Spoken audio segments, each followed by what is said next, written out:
আসসালামু আলাইকুম। আসলে কেমন ছিল তারা, কেমন সৌভাগ্যবান ব্যক্তি ছিল তারা। আমরাও যদি হতে পারতাম তাদের মতো। তো একটা ঘটনা ছিল যে তাবুক যুদ্ধ থেকে ফেরার পথে মুসলিম বাহিনী এক রাতে বিশ্রামের জন্য যাত্রা বিরতি নেয়। গভীর রাতে আবদুল্লাহ ইবনে মাসুদ রাদিয়াল্লাহু তাআলা আনহু প্রকৃতির ডাকে সাড়া দিয়ে তিনি উঠলেন, জাগ্রত হলেন। যে জাগ্রত হওয়ার পর তিনি যা দেখতে পেলেন যে এক তাঁবুর পাশে আগুন জ্বলতেছে। তো উনি কিছুটা কৌতূহলী হয়ে সেদিকে এগিয়ে গেলেন।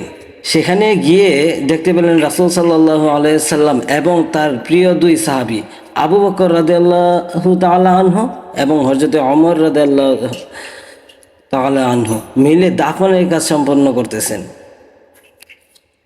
মূলত আবদুল্লাহ জুল বিজাইন রাদিয়াল্লাহু তাআলা আনহু নামক এক সাহাবী ইন্তেকাল করায় রাসূল সাল্লাল্লাহু আলাইহি ওয়াসাল্লাম নিজ হাতে তার কবরের কাজ করছিলেন।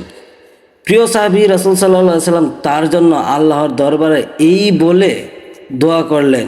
প্রথম তো হুজুর পাক সাল্লাল্লাহু আলাইহি সাল্লাম হযরত আবু বকর রাদিয়াল্লাহু তাআলা আনহু এবং ওমর রাদিয়াল্লাহু তাআলা আনহুর উদ্দেশ্যে বললেন, দাও তোমার ভাইকে আমার হাতে দাও। এই কথা বলে তিনি হাতে নিলেন এবং লাশটা যখন কবরে রাখবেন তিনি আল্লাহর দরবারে এটা বলে দোয়া করছিলেন যে, হে আল্লাহ, আমি তার প্রতি সন্তুষ্ট, আমি রাসূল তার প্রতি সন্তুষ্ট, আপনিও তার প্রতি সন্তুষ্ট হয়ে যান।